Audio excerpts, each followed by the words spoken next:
I should have probably thought this out better. I don't know if my internet's gonna pick up any of this. It's acting really sketchy right now. Hey, super sketchy. All right.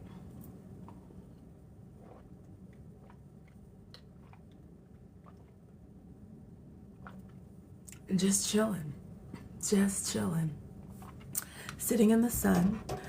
Welcome in. Welcome in. Just sitting in the sun. One of my favorite things to do on the Sabbath. I was going to have communion with everybody, but I decided, you know what? Let's actually have a real life depiction of what celebrating the Sabbath looks like in stillness and in just peace. Don't have to do anything. You don't have to perform. You don't have to put anything on. You don't have to. So we're just going to hang out. But I know I clock the sun. Like I think I've been telling you guys about the Enochian calendar and just observing the patterns of the sun. And the Book of Enoch completely turned me on with the portals and how the sun operates and how when it dips down under the earth, when it goes to sleep, how its glow is endless. Like it still blazes while it's traveling beneath the earth while we are sleeping, and it travels back to the east and it goes to the other side, and then it pops back up out of the east portal, and then it continues its circuit again over the biblically flat earth. Yes, yes, yes, yes. I know. They got me, you guys. They got me. Those freaking flat earthers. They got me. Okay, so the flat earth movement in itself didn't get me because I did see that Netflix documentary or wherever it was, and I was like, oh, hell no, these people are not actually thinking that, like, the surface of the earth is flat. And then the more I dug into it, using the Bible, because I'm a Bible girl. Like, you can't just prove it to me, because I know our science is janky. Like, our science is, if you think ours is accurate, then I don't know what to tell you. That's a whole other topic. We won't get this banned, so we're going to just keep it rolling, be polite. We're going to pretend like we don't know that our science is a little skewed because God tells us exactly. Let me get through my point and then I'll bring you in, okay? But I do like having people come in. Exactly how God created cosmology and how he created the sun and the moon and the stars and where everything is placed and why the sky is blue and why rainbows are arced. Like, it's just like fascinating. I can't believe it. So when I dug through, we're gonna get to the reason why I'm sitting in front of this window for the Sabbath. I want you guys ultimately, so I was just saying, like, the Book of Enoch completely put me on when it comes to knowing more about biblical cosmology and knowing about the earth itself and how it's not described through the lens of the globe. Like, you cannot use the globe. And that's pretty much what my page has morphed into. I come from more of a spiritual healing background, connecting people with trauma. And this completely took me for a loop about 1.5 years ago. So if you're passing by and you don't know what I'm talking about, you gotta go to my page because it'll explain everything. But ever since I started learning about the Book of Enoch and how our calendars are off and how the description of the earth is off, I started getting back into, like, not what I'm calling, but it is called primitive Christianity, where it's like you're stripping back all of the denominational stuff that you learned. Not baptisms and all of that, not everything, but you're just going back to the beginning of how things were studied. How did people worship? What were they doing in the temples? Like, really starting to ask, like, what happened to the Apocrypha? Why is it not in there? Why are the books lost? Like, really kind of looking at things more investigative, not even just critical thinking, but like, yeah, where was Jesus for 30 years? Like, where did he go? So just trying to figure out all of those by going back to the beginning and reading some of the texts that the most powerful people who create education tell us. Thank you for the likes. Can I do what?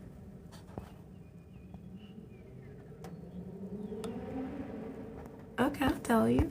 I'll tell you about the power. So I'm just reading my comments, sorry.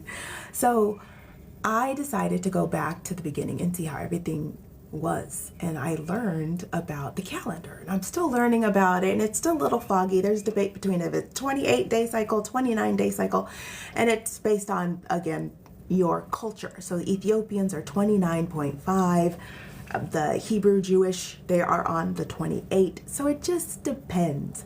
And I believe it's the Orthodox Ethiopian Church believes that the new year is in September, when you actually start to plant, not when you harvest, which I was kind of like, you know what, that actually makes sense too. Like, why would New Year start when everything is just flourished? Like, wouldn't the new year begin when you plant something? Like, that's the beginning, and then the fruit of that is the end of the year. But I don't know. God is still good either way. I mean, we still have days. That's what's important. So anyway, as I started learning about the sun and the name of the sun has a name. He has two names. It's Oharvis, and his second name is Thomas. And he's a male, and he's not God. He is a luminary. And so, I mean, he's an entity of God, of course, for sure. He is the image of the sun, like the capital S-O-N, but he's not to be worshipped, but he's supposed to be adored and admired. And we don't pay enough attention to the sun. And if you went on my wall recently, you'll see that I created a post about how they've been blocking the rays of the sun. Okay, but we don't want to get a violation, so you have to go read the comment on the thing so you could be on the up and up on why there are scarves in the sky. When I say scarves, okay, like scarves in the sky, you'll see why they're putting scarves in the sky in front of the sun. And it's kind of baffling, and it hurts my heart every time I see and talk to Ohardus and Thomas Ojaris. That's what I call him. That's his nickname. Oh man, there's a cloud right in front of him. But the more I started learning about the sun and how he just endlessly provides heat and light for us, I'm like, that is so crazy to me. So I mark the times, and I want you guys to do this here. I want you to mark the times when the sun passes your window, whether it's at work, I don't know, but it's a place that you're usually at regularly. And so I know when the sun passes my house in the morning, and I know what time the sun, it's changed a little bit because we've entered this spring equinox and we had daylight savings, so that's a factor. And the moon, which is kind of funny. The sun in the daytime, like when I wake up, I know where to stand to catch the sunlight for like 30, or it's probably out there for like an hour and a half. And then in the afternoon, I know where to come in my house to catch him going by before he sets. So when he wakes up, I usually say hi to him. And then when he goes to sleep or before he goes to bed, I say goodbye to him if I'm around, if, you know. And so that's what I like to do to get in sync. And it also helps with your circadian rhythm. The earlier you can get up and get sunlight, the better you are. And I want you guys to go check out Jack Kruse, Kruse, and hear what he has to say. He's a neurosurgeon who's been banned because he talks about sunlight health and how you actually need it. And we can definitely get into that topic if you want to listen to that, because I could geek out on this stuff all day. But try to mark the times that the sun goes past your house and say, hey, and this is what we're doing on the Sabbath. We're just hanging out and we're chilling with the sun. And if you don't know why I keep saying the Sabbath on a Saturday, because we've got such kind of a Catholic brain, what had happened was the first day of the week is Sunday. So the seventh day, which is God said rest on the seventh day. The seventh day is always Saturday. It always has been Saturday. The Sabbath is the holy day, the day that you're supposed to keep holy. Don't get caught up on, oh, I have to work. You're not supposed to do anything. You're not supposed to carry out any sort of business. Like, it's supposed to be held as strictly as the Orthodox Jews hold it. Like, don't do anything bad. Don't say anything bad. Don't work. Don't stress your brain. Don't tax yourself. Do something that honors God. Confess your sins. Have communion. Like, really spend a full day just basking and admiring and only thinking of things that bring you joy, that uplift his name, that bring you encouragement. It is so hard, okay? Like, I'm not even gonna fake the funk, but this is hopefully a couple of the things that we can start to do to get back in sync with our original. Remember I talked about primitive Christianity, if you jumped on earlier with me. It's going back to the beginning. What did our people do? What did our ancestors do? How did they get in sync? How did they get spiritual wisdom? We've long been in a dark era, but we don't want to get heavy vibes, right? Keep the vibes going. Let's go back to the sun and Jack Cruz, the neurosurgeon. I believe he's a neurosurgeon who got banned for,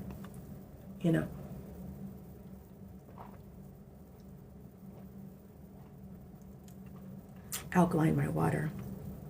I've got chia seeds in here and lemon and lime and some salt.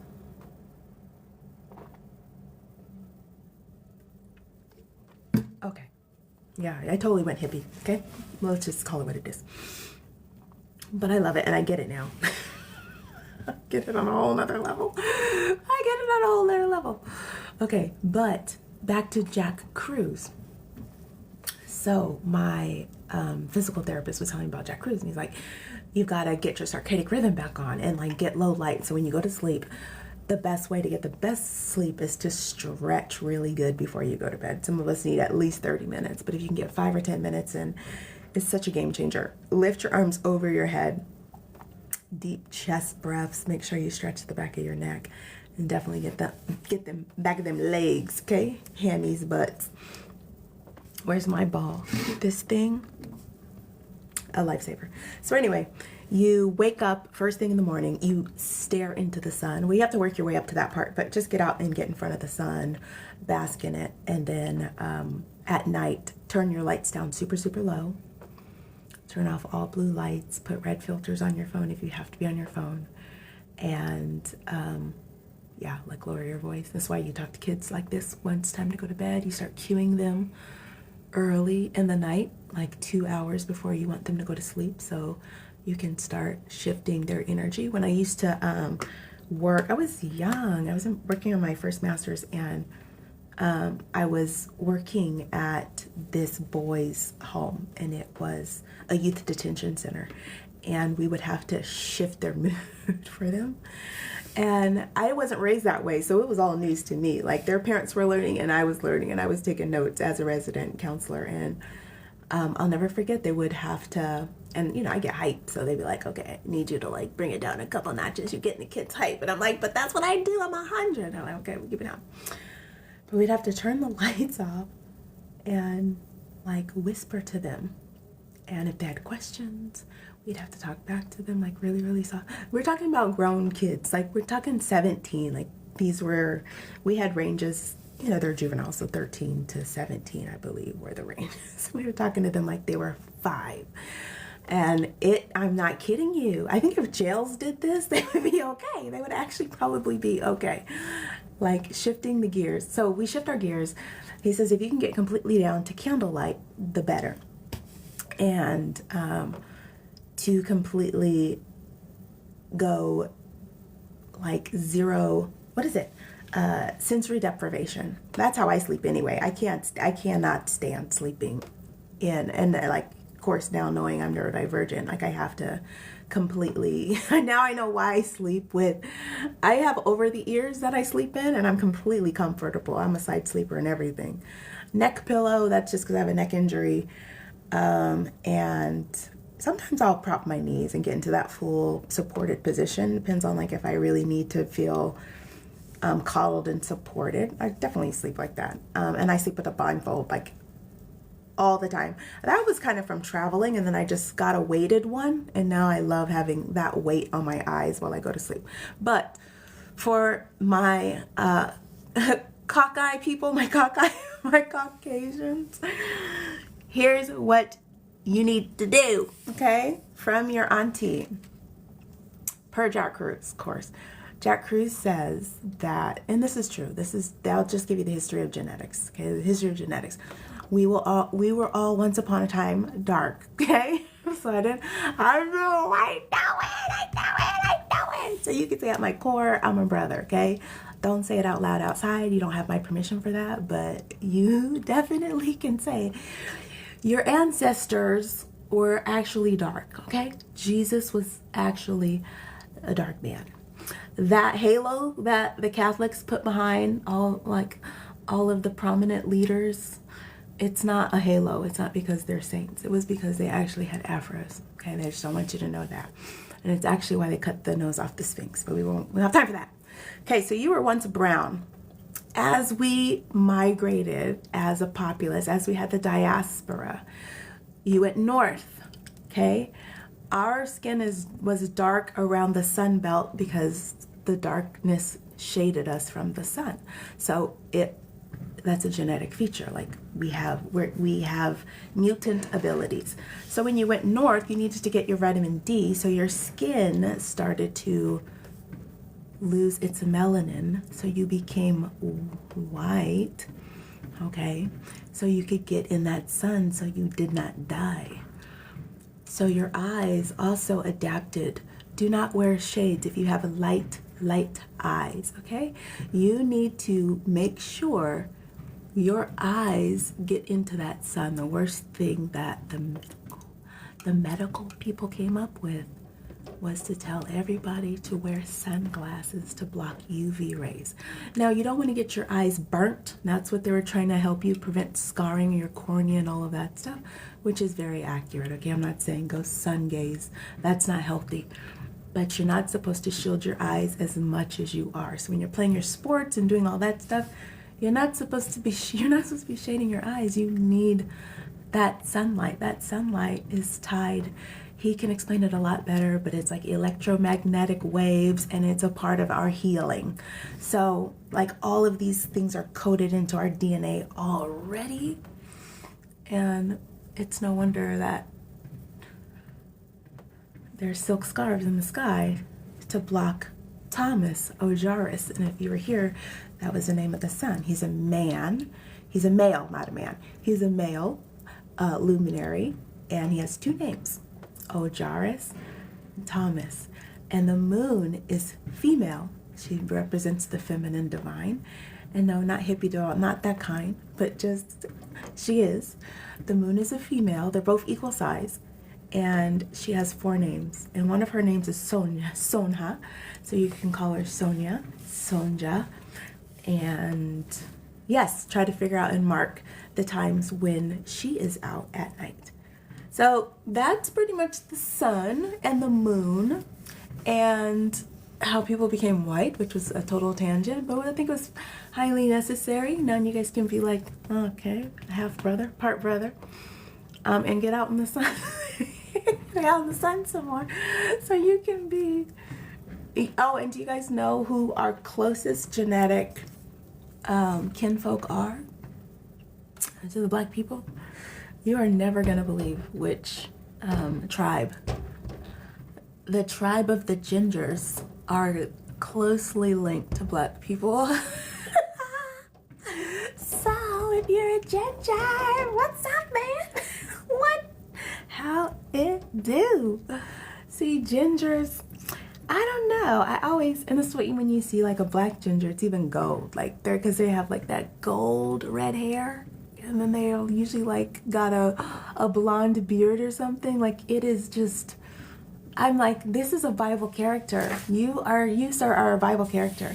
And if you know anybody like that, please tag them, because I want more of that coming across my For You feed, because it makes me really feel more connected to God when I see his people. I'm like, no, I know that's a creation of God right there. Like, you look like an angel. You look like you just dropped down. I'm completely crushing on the black gingers right now. Like, yeah. I guess I figured I'd just have a type. I really would. They're really handsome. White gingers too, though. White gingers, they have a swag that others in Europe just don't have. Then they're feisty. I think it's maybe the feist. I think it's the feist. Maybe that's and that's all black right there. You can't tell me that. You can't tell me. You cannot tell me a white ginger is not. should not be saying this. I'm really gonna be like, Tippy, you're never gonna get your account back ever. I think like this is the joy once your account crashes. You're just like, forget it. I don't have any.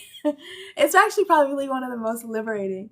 But I think that's exactly what it is. I think the white gingers are like trapped black men. I think that's why they're so freaking angry all the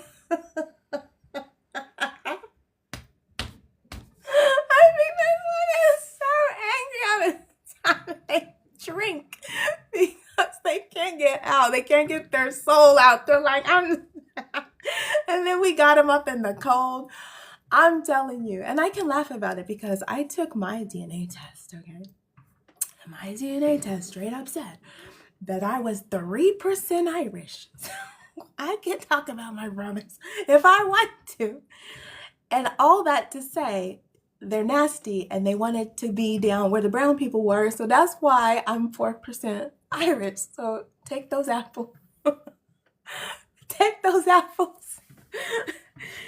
I just figured it out. I figured it out. Thank you, Jack Cruz, for giving me that little melanin story. But if you haven't, go to YouTube and check out, I think I might even have it in one of my buckets. I usually link resources. I have these great YouTube buckets that you might want to check out.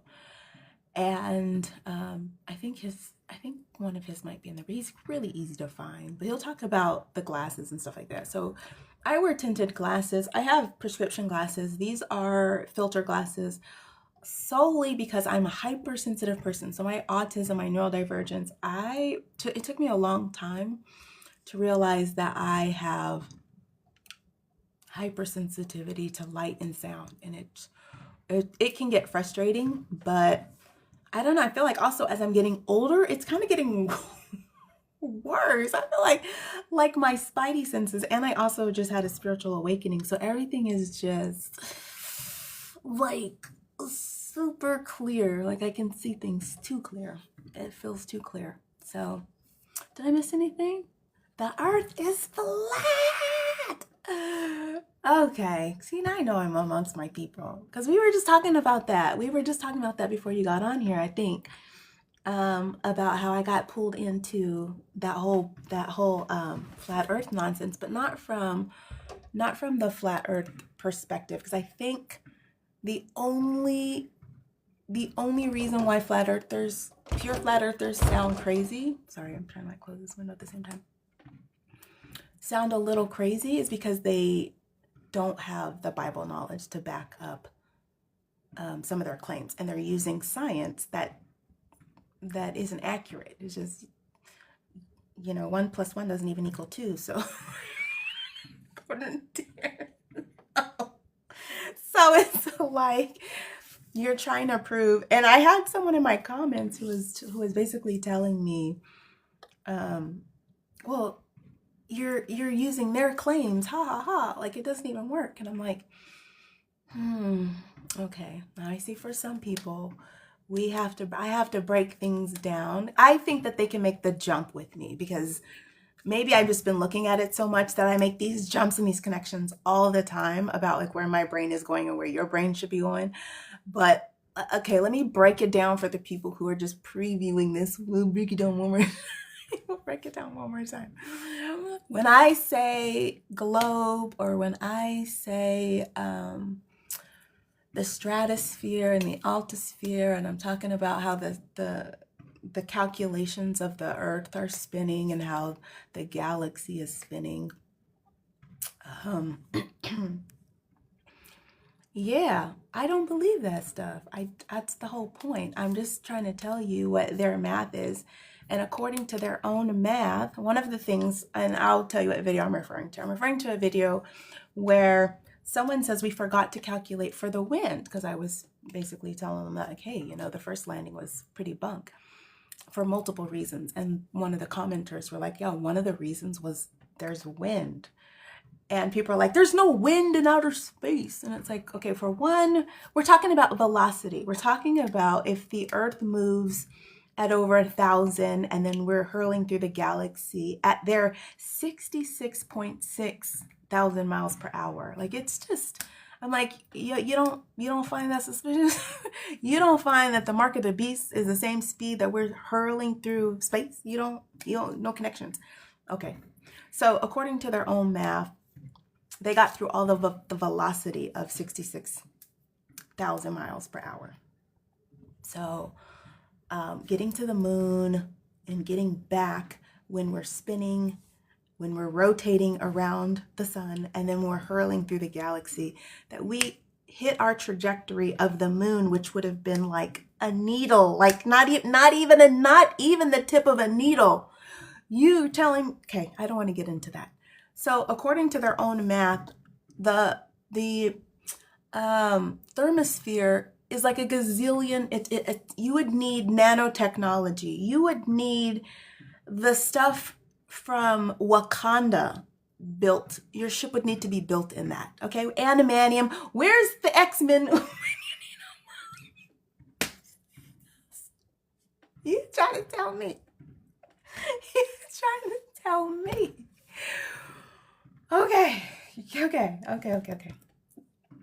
to tell me that in my parents' generation, we were building space shuttles with that kind of stuff to get through that. So when I say that and I'm like, hey, here's technically what the stratosphere would look like. This is how hot it would be. This is how far it would be. Even with their own math and the technology that we had, it doesn't add up. This is why I say their math is wrong. Like our modern day science is wrong because it disproves itself. And this is why we have to know the word so much more, and why having Bible knowledge is so important. And as a theologian and as a researcher, we actually have checks and balances as a researcher. So one of our biblical checks and balances is called inerrancy. It means the Bible is incapable of having any error in it. You're not going to find a contradiction. You're not going to find an error. It says exactly what it says. Now, the rewrites and people messing up and doing all of that, we can't account for that because that's human error. We're talking about God's word. Can never be error. Can never be erred. Okay.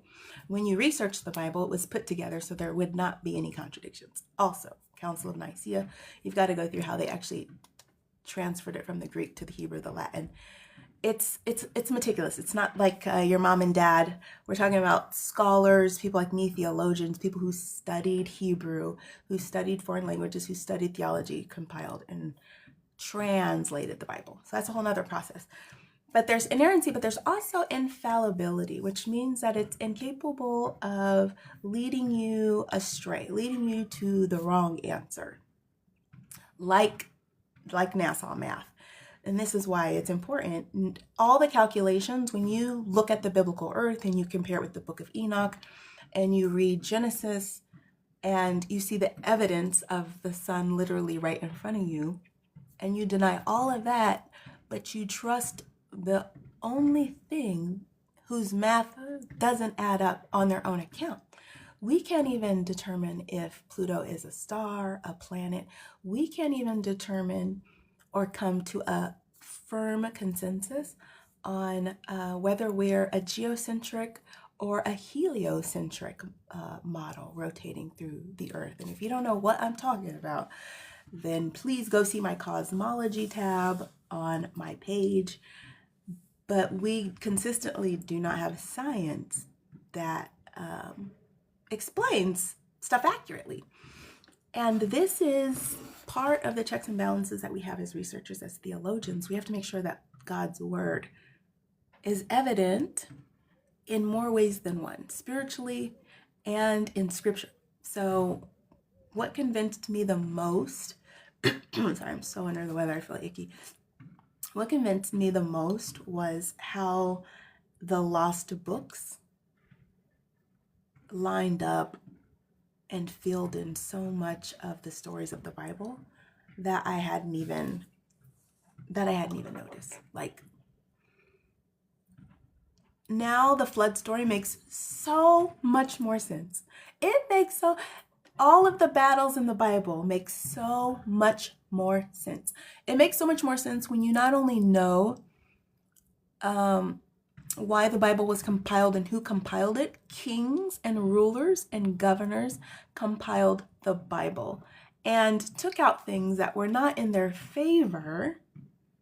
And also, how do I put it? Wrote the Bible more from the lens of battles and wars and chaos and genocide to justify their actions. And I know you're not going to believe me, and you know you're going to say it's conspiracy, and you're going to say, no, but the Holy Bible, I believe in the Holy Bible. I absolutely am in no way, go on record now, I'm in no way, shape, or form saying the Bible is not holy. I'm in no way denouncing any of its authority. What I am saying that people who were smart held the word together because God doesn't play. And the devil knows God don't play with his word. So I believe the word is true. I believe the word has been manipulated because, you know, when you have that kind of power to tell people, this is a mass-produced book around the world. We can't even get authors who are just mom and dads to get their books approved. Like, it's chaos. So you're going to tell me, okay, it's not even a governmental talk, but it's just a global conversation of, I need you guys to realize that you have to know God so well that when you see an inconsistent character and things aren't adding up, that you finally are able to just put on the brakes and go, I'm losing Ojaris, he's leaving. I can see you guys more. Wait a minute. I need to spirit check this. And that's what I did. That's what I did with the flat earth. And that's kind of where I think I was going with this whole thing. Yes, and this is why it doesn't make any sense. Exactly. It doesn't make any sense. But I get so many people, hello, God bless, hope you're doing good. You get a chance to explain Pangea with the flood. Oh, yes. Hopefully they're still on with me. Are you still on with me? Send me a thumbs up if you're still on with me. Because I do get on tangents. But, we'll definitely talk about Pangea and the flood. But yeah, like, their own math doesn't math. God's math always adds up. And when I read the Lost Books and I read the word again using the biblical flat earth model, which you can find all over my page, probably on the firmament tab, I think part 1, part 2, like it's right up top. And I think it's pinned to my page. So I think early on I show you what the biblical earth looks like. Now, am I saying that this is 100%? I got it all figured out? No, I don't. But that photo is probably pretty accurate. And I'm saying pretty accurate because you can't capture dimensions. God works in multiple dimensions. And we have only been privy to just a fraction of it. I think our minds would bend if we actually knew what the earth looked like. Okay, but I think a 3D model that was captured, I think it's the Apocrypha, yeah, taken out, yeah. You're gonna just tell me that Jesus disappeared and none of that's important. Nothing to see here, folks. They followed him through his whole entire ministry, but no one. This was pretty much back in like Cheers time, where everyone knows your name. So you mean to tell me the little boy that was prophesied over, who happens to be a carpenter, whose mother is world renowned. That's what I was going to say. The first virgin birth. Even if you thought it was a smear campaign, even if you thought it was a rag column and it was just BS and whatever, that's gossip. That's huge gossip. And there was no news going on. Everyone knew the king's business. There was nothing surprising going on there. They wanted the real dirt. And they were following his mother. Okay, she's carrying the Savior. I'm not buying it. Why'd you take those books? So anyway, people read the Bible who are new. And they'll say, I don't like this God. This God kills people. He created the flood. He killed the babies. Is that the same? And he's currently killing people out in the world today. And that's the God that you serve? And it's like, no, that's not the God that I serve. And you're missing so much context as to why God killed all those people. Is it in your Bible? Is the Bible so holy? Absolutely. But it's like if I wrote, let's say I wrote a book and someone came in and redacted a lot of it and then gave it to you, it's still my book. It still has the word of God in it. It's still great. It still has my words in it. But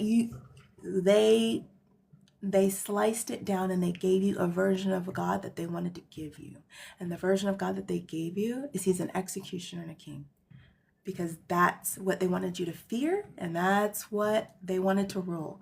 And so when it comes to them moving into territories and gutting and slashing, this is what we've always done. This is what wars are founded on. This is how governments, these are how nations are created. Like, hello, it's in the Bible. Because the Bible was the word, it was the law of the land. It was how people ruled themselves. Getting a word from God was the bee's knees. So having that kind of political power, that was tampering with votes back in the day, okay? That was their form of propaganda, the Bible. That's why it was spread throughout the land with a little subliminal message of pay Caesar's what Caesar's. Women aren't supposed to be preaching and teaching, and God is ruthless. And when he wants his land, he's going to take it. And that's the same religion that's being touted in my home country. And if you don't believe me, I don't know what to tell you. I mean, I think we're all seeing the fruits of that, how that manifested. And then people who don't know God and who pass pages like mine all day long, and they think, oh, dummy conspiracy theorist Christian, or I don't know, like whatever. I have kind people in my comments because I shut that down. You didn't come into my house. No. But they'll pass by and they'll pass it off as conspiracy, and they'll call people like us crazy because we're asking critical questions, because we're starting to go, the math isn't mathin'. The math ain't no way at mathin'. And then when you ask them to explain it, they slow your account down, or they Prince, hold on. I don't think I'll be taking guests today after all. Only because I'm getting lots of requests to jump in. So send me a question. Remember the story when the two angels came down to the town of men and wanted to, that was messed up? I absolutely do. That is wild. Isn't that story of angels coming down to visit? I believe it was Lot, and they basically came to warn Lot that God was going to destroy the city, Sodom and Gomorrah. And the people were so perverted in the city that they saw some fine looking men. Angels come down as men, come down as people. That's why the Bible says you've entertained angels and you didn't even know it. Okay. When they come down, they come down in human form, right? Okay. They do come in spirit, but some of us can't see them. Some of us can't hear them. Most of us can feel them. But when they want to interact, they come in spirit, they come in human form. So these guys must have been fine. Angels are fine. And these perverts they were actually knocking and beating down the door so that they could rape these men.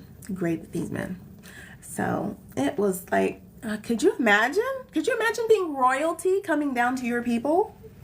Excuse me? Excuse me? The nerve. I mean, they didn't know. And that's the problem. They should have been able to have seen the glory of God. But yeah, that was crazy. Oh, my earbud came out. So we were talking, someone had the question of, and I think that might be you. I think you're back just in time. Had the question of Pangea and the continents breaking up due to the flood. Yeah, that was one of the claims I made on my post. And I'm here to tell you all the petrified animals, the Grand Canyon, the giants that were, everything that was like flood era happened instantaneous. So now science is proving and showing that a cataclysmic event happened. And when that event happened, it happened in a flash, like of an instant. Like it was instantaneous. And I know that they say like the floodgates opened, but that's what we're talking about. When the floodgates opened, a rush, a flash of water came up from the surface of the earth, came up from the core of the earth, from the depths. It says the wells of the deep opened up. There was no rain in this day. And so the floodgates of heaven opened and the wells from the deep. This is why we need to know the right construction of the earth, because what are you talking about? We don't have deep wells. We were supposed to have a hot core magma center, right? Where's this water coming from? The wells of the deep. So if you see the photo, you'll know what we're talking about. So the water that's above us, why the sky is blue, not because it's reflecting the ocean. When God opened up these portals, these channels, caused it to flood, caused it to rain. We got the rainbow, a secured covenant that God would not flood the earth in that way ever again. But when the channels, so we were all Pangea. We were all that one big conglomerate web of continents. We were just one massive rock. Because God made the earth and he formed it and he made it massively flat with peaks and pre-existing mountains. This was not something that happened because a series of volcanoes. God is beautiful. God is a mountain person. He dwells in the mountains when he visits us. Okay, and Satan also has a mountain. It's a whole thing. So you gotta know geography. But when the waters came, they sprung up rapidly through the deeps, the deep.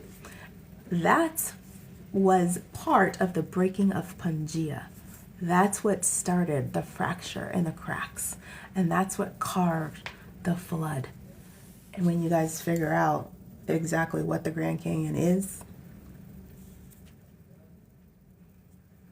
you're not going to be able to come back. You're not going to be able to come back from it. I promise you, you're not going to be able to come back from it. And I believe it. I believe it. I believe it. I believe it. Because the more I dig down this rabbit hole and the more I go and just investigate the things that aren't adding up, it just becomes so clear. And it's like God confirms it every day, all day with me. Like every day, all day. I'm like, is this real? And so when I see these silk scarves in the sky that they're creating with their aircraft in front of Ojaris Thomas, it just burns me up. It burns me up. If you don't know what I'm talking about, you gotta go to that post. You'll see on my page there's a picture of a sky with words in front of it. Click on that video and just read what it says, and then you'll know what I'm talking about when I say silk scarves in the sky. So they create silk scarves in the sky in front of the sun, saying, should I just tell you? Saying that, so there's this thing called global warming, okay? And some people believe that global warming has to do with how hot the sun is getting on the earth. That's one part of a belief that people have, is that global warming, and then they'll go down to places like Antarctica and they're like, oh, it's global warming. Or they'll go to Alaska and they'll be like, oh, but I guess it's global warming, right? And it's like,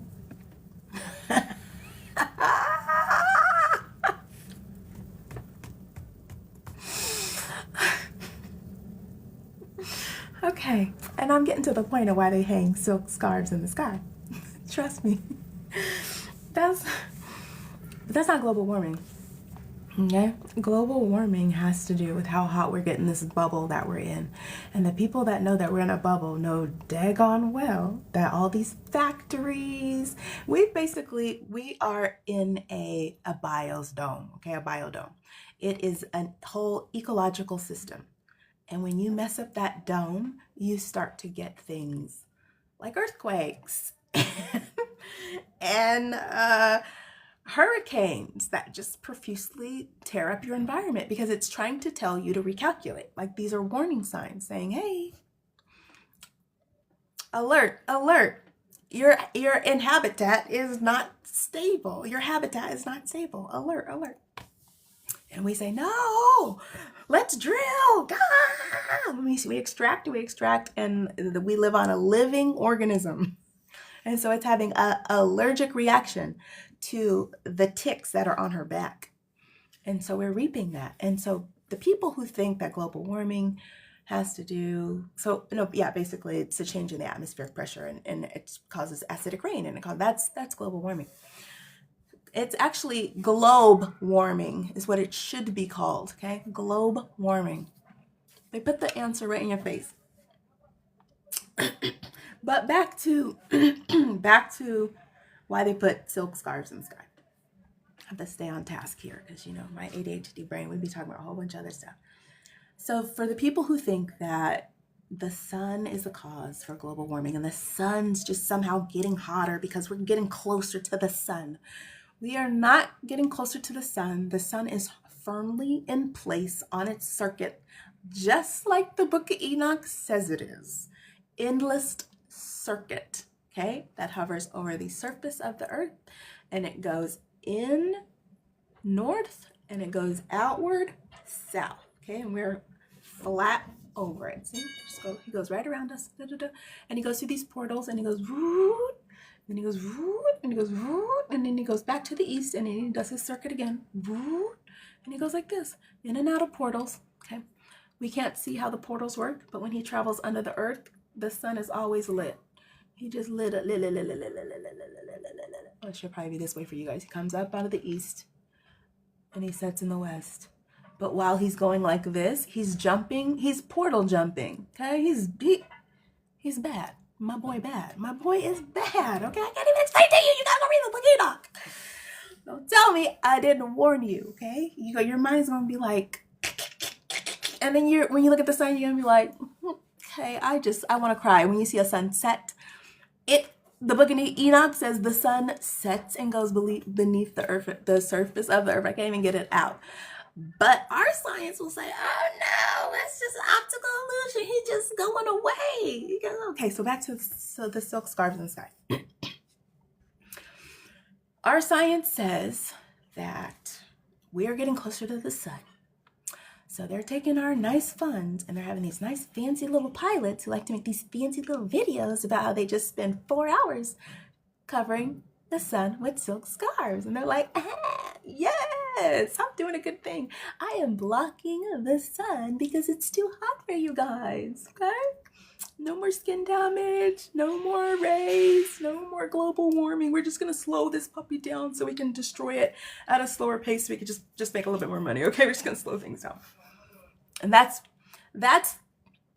this is why science has changed, people. Science has changed. Why wouldn't they just leave it? Why couldn't they just tell them the sun is right here? Why? Because it's out of their control. Everything that is in our reality has to be within their control. They have to control the sun, even the story of the sun. So if we're not moving closer to the sun, we don't have a galaxy, if we don't have all of these things of a vain imagination, then what are we doing? I mean, a lie is only as good as a dollar. So like, what are you doing? What are you doing with the story? So the story that they tell us or the story they tell you is, we're getting too close to the sun, so we need to put ribbons in front of it to slow it down. And we're going to put barium and aluminum. And what's the other one? I forget the third element is that they have. And they spray it. They create grids, and then it turns into a haze. And so it always looks like a hazy day. But only in front of the sun. Okay, just pay attention more, and you'll see the grid lines that will go in these silk scarves that will go in front of the sun. And it's not to shield the sun's heat. We need the heat. The heat, like I just said, Jack Cruz. We need the heat for our health. We need the heat for our eyes. And if you were here for the whole ginger talk, you got light color eyes and you got light color skin. Auntie's telling you.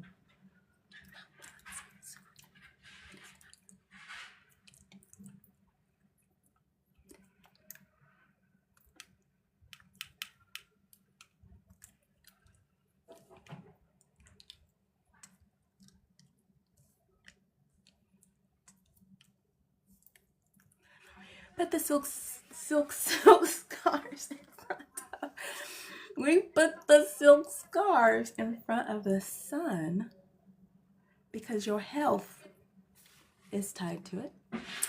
Because somebody bought up tons and tons of farmland and wants to make sure that if anybody else is trying to be an independent farmer or collect free rainwater, or when everything crashes and you think you're going to use solar power, I just got to cut into my profit, man.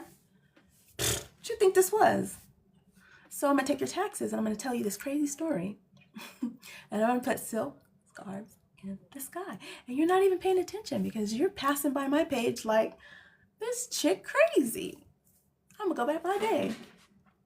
But as long as we got concerts and as long as we got people, you know, singing Not Like Us and Anxiety and all this other stuff, and we're happy, we headed for that picket fence, and my backyard is cozy, we're not even paying attention to the things that are changing right in front of our eyes.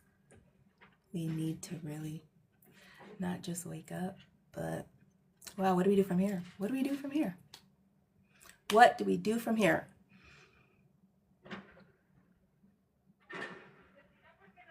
Self-govern. Yeah, we have to govern ourselves, pretty much.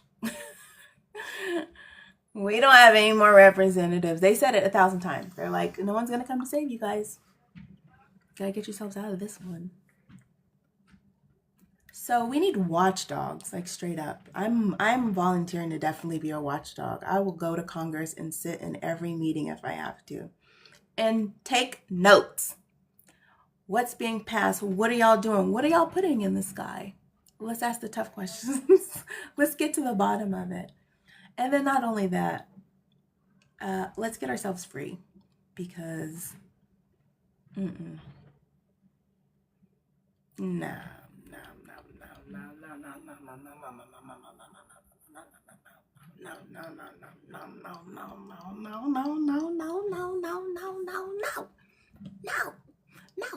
Go to my page and check out my latest post and it'll tell you.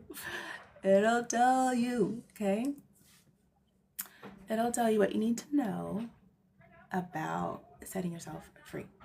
And no, this isn't some crazy con about you getting your birth certificate verified and like you becoming a free citizen and giving up your citizenship. I would never on a million years ever recommend you giving up any citizenship ever, okay? And giving up your driver's license, giving up your ability to possibly have a passport. I would never, and I'm not talking about that. So let's not get that twisted either. I'm not talking about any sort of revolts against anybody. I'm not talking about any murder or anything like that. So let's just clear that off the table. What I am talking about is that there is a way for you to be set governmentally and spiritually free. And you have to know who you are, and you have to know what your real birthright and your real agenda is. Paying taxes isn't going to cut it. They're going to rip you a new butthole, okay? And you'll probably end up in jail. So, but there is a way to be. There is a way to be, okay? There is a way to be the right way. There's a right way to be free. That will allow you to be, yes, I have to choose my words. Yeah, it's basically, I mean, it's not even like, it's not, well, yeah, I guess it is sovereignty. It would be, I guess, the purest form of sovereignty, of knowing who you are at a sovereign level, that you self-govern under a government. But in order to do that, you have to be your own people. And this is why every tribe is under attack. Because once we become our identified right people, I can't see any comments. I'm fully in the sun, and I've been looking into the sun, so I gotta wait for my eyes to calm. I see them coming. in order for anybody to be a nation, a new nation, you 100% have to know who you are. From the depths of your bones, you need to know like who you are. So that's the journey I'm on, is to get people to know who they are at a national level so they can claim that nationality and they can start to self-govern under a government as a people, a united people. And so when people tell you to go do it by yourself and go,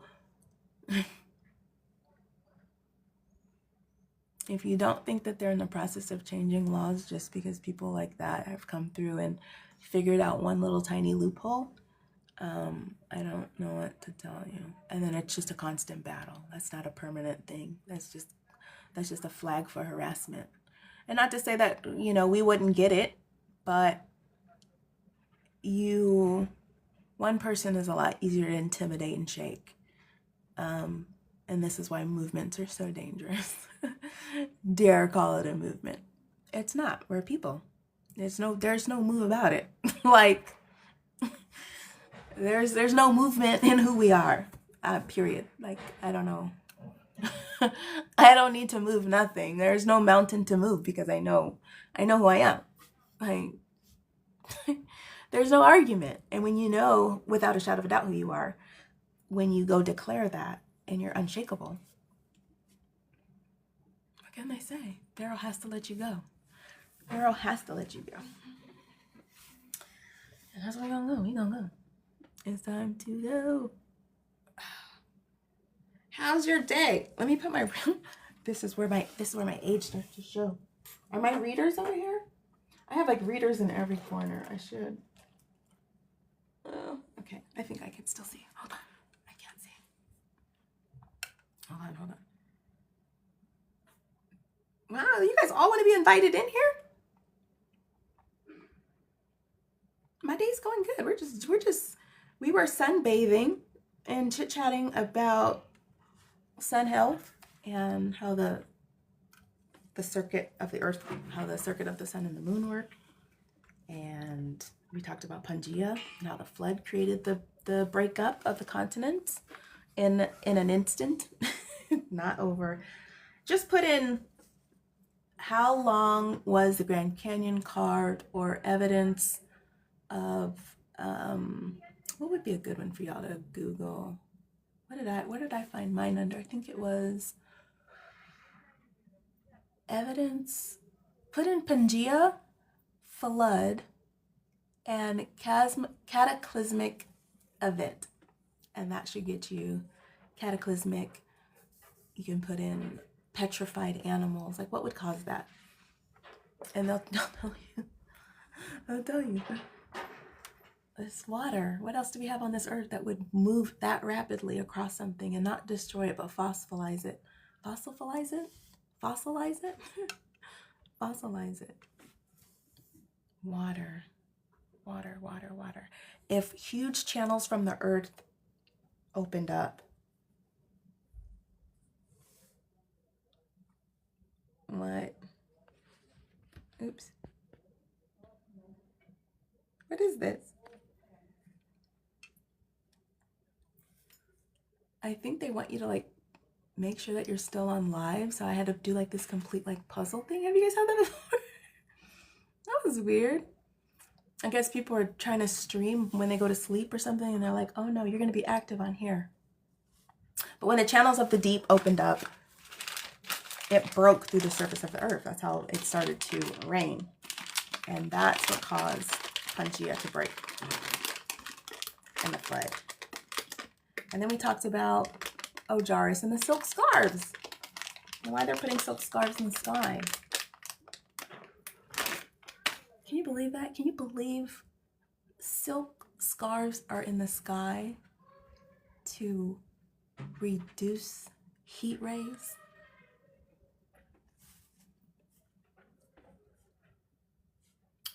To slow down global warming?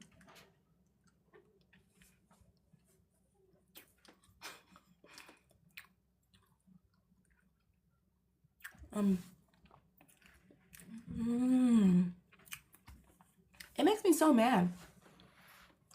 It absolutely drives me insane to think about our tax dollars being wasted on, it's not even fairy tale, it's just it's hidden agendas. You bought up all this farmland, you're making it illegal to collect rainwater. You've changed the ingredients to apple cider vinegar. Every naturopathic doctor that we have is jailed, banned, fined for teaching not medicine. None of y'all find that suspicious? Are you suspicious? People go missing left and right. So if I disappear, I'm perfectly fine. There's nothing wrong with me. I'm not trying to commit suicide. I don't have any problems. I don't have any bills. I don't have any financial problems. I did not defect my country. Let's get it all out on the table. They go missing, or someone comes up with a sex allegation. From 19 years ago. Nobody finds that suspicious. I'm not saying these people are angels, but what I am saying is you're going to let something from 18 years stand, which how do we know? And you're just bringing this up right now, kind of like a wild card held. And this is why I might think it's fictitious. Because either you're that diabolical that you held on to it for just a moment like this. How would you know? How would you know? How would you know what this person would turn into?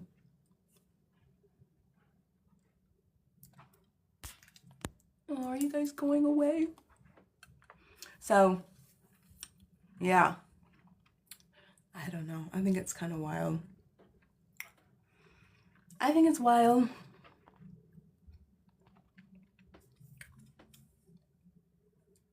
Oh, snap. Maybe I'm scrolling and like sending you guys. I think I sent someone an invitation. I'm sorry, that was an accident. My thumb swiped on it. But I find it too convenient.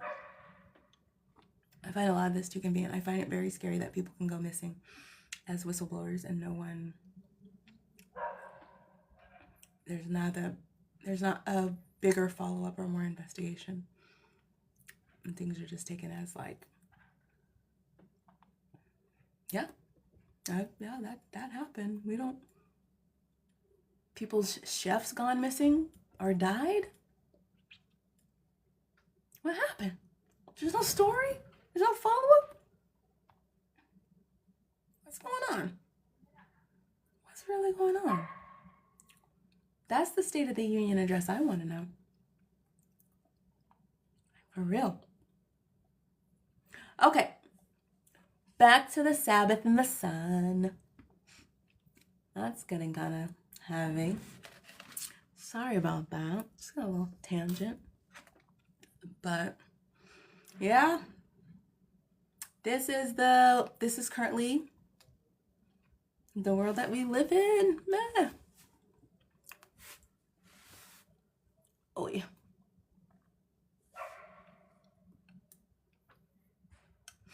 But again, get on YouTube and check out what I was talking about, Jack Cruz. And if you want to know more about the sun and the circadian rhythm, get on and do that. My sun is going away, so that's my sign. It's time to end my life.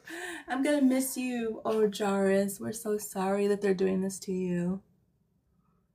He'll be back. He put in a full day of work over here on the east side. So he's got to go. He's got to go start another day. But I'm going to go because I'm sitting on this, actually sitting on my desk. My butt hurts. I'm going to go. But thank you guys for joining and jumping in my live. Don't forget to check out some of those videos that I mentioned for sure.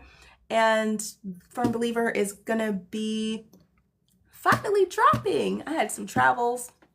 I really want it to be perfect, so I've been over editing it to death, but it's finally ready. So I'm actually glad we got the 75-day extension, because I sure was about to scoot on over to like Skylight or whatever they're calling these things now. to share more. So if you want to know more about the biblical earth and what I've been talking about the book of Enoch and about the circuit of the sun and, you know, what it does over the biblically flat earth, and just comparing some of the science that I dug up that just doesn't math, be sure to grab that. You grab the link in my bio and get a copy, one of the early copies. And it'll be, I am going to obviously sell it private on my website, so you can go there and get on the alert. And it'll also be available on Amazon. But I'm not really going to try to promote that. Hopefully I'll be able to get it on the TikTok shop too. So that'll be my goal. I'll have some shipped to me. And then I can sign some copies. I know I have one person that wants a book, but that's okay. I'm still proud of myself. Sometimes you just gotta be happy for yourself. I'm like, wow, a topic that I wasn't even really interested, I never even knew about. I did tons of research on and wrote a book. So I think that is a win-win-win. Win-win-win-win-win. I know that was God-given. All right, my friends. Good afternoon. Aloha. Shalom, shalom. You guys coming in for a visit? I was just gonna say bye to everybody. We were having some biblical flat earth chit-chats. And we went all around. We went all around. I got them all dialed in on the up and up. On the up and up. No one is leaving here. Shalom. What's up? How are you? I'm doing good. I was just telling you my bum's hurting, so I'm gonna bounce off of here and get off of here. But if you don't have any questions, I will see you on the next one. I don't know when I'm going to do another one. Hopefully we could do this every Saturday. So yeah, mark this time. Maybe we'll do this on Sabbath. We'll do at least a TikTok, and then I'll do a spontaneous one during the week. And then you can ask me some questions about the biblical earth. The Pangea one was really good. I like that question. That was really good. That was a good surprise. All right, I'm going to finish eating my mango and take some cough medicine, stop eating some sour candy. I'm already hyped because the moon is up. The moon is out. But I don't feel good. I feel like ugh. So if I look terrible, it's also I'm not taking my glasses off. I need to get some sleep. All right. Get well ASAP. I am on my way, brother. I am on my way. I think I even have some assignment that's due. I think it's due tomorrow. So at least I have some more time. It's not going to happen today. I'm going to take my full Sabbath. I've been doing nothing all day and it feels excellent. Excellent. Got you more often, you guys. Zero deprivation. Get yourself some, what do you call that? Noise cancelers. A weighted eye mask. And turn off all the lights when it gets late. And just breathe deep. Pray. Take a moment of just silence. And just go into yourself and go into your thoughts and just chill out and listen. And study what I say. Just think about it. Ask God to reveal you the truth. Ask God to show you, like, you know, obviously you passing by, you're in here, you're listening, and you're like, good stuff, right? So just test it, but spend time with it. Spend time like really meditating on it. There's scripture. I provided scriptures for you inside my videos.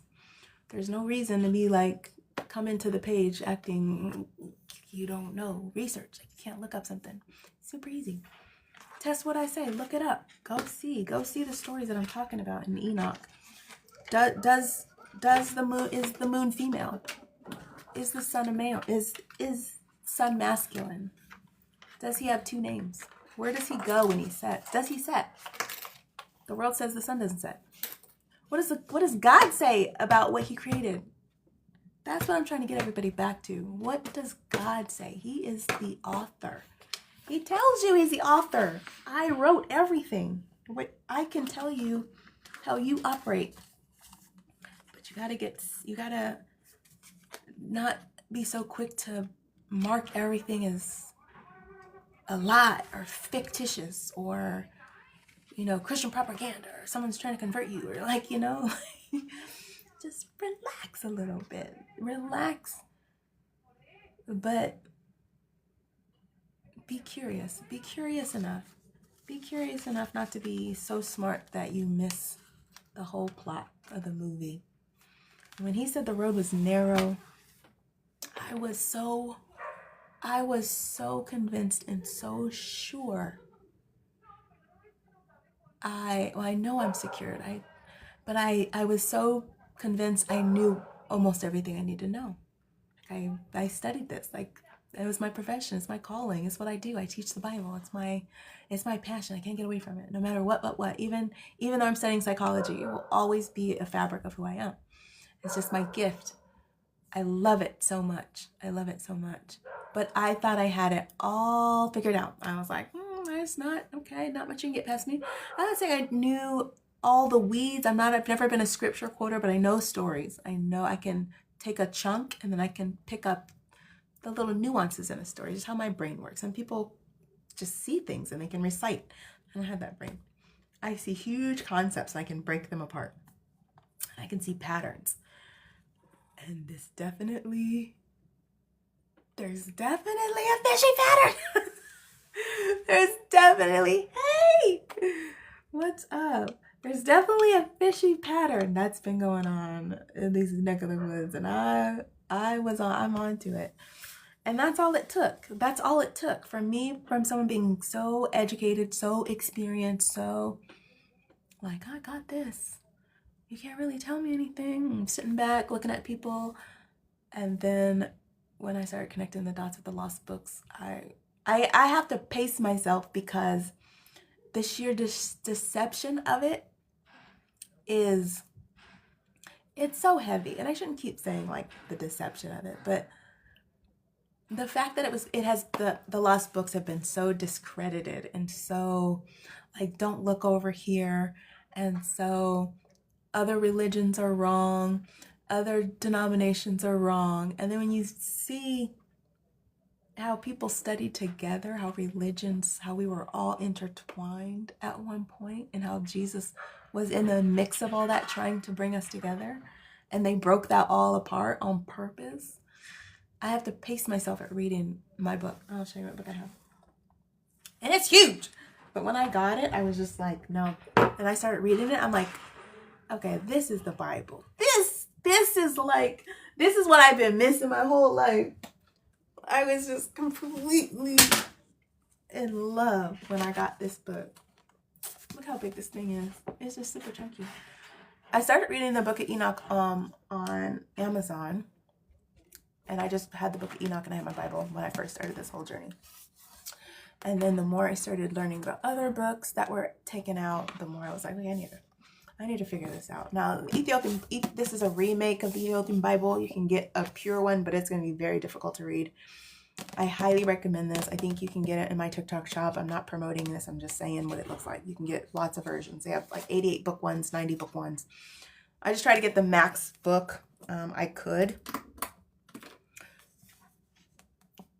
I don't even know how to put this. I really don't recommend this book until you have kind of at least a foundation of the Bible, because I don't know, it just wouldn't, I don't know how to explain it. So there's, one of the things that also brought me to tears was that there is a book in here written in Rastafari. And so to hear the Bible and hear the word of God spoken in like a tone of a black man is just like, wow. To see the Bible from perspectives of not other religions, other nations,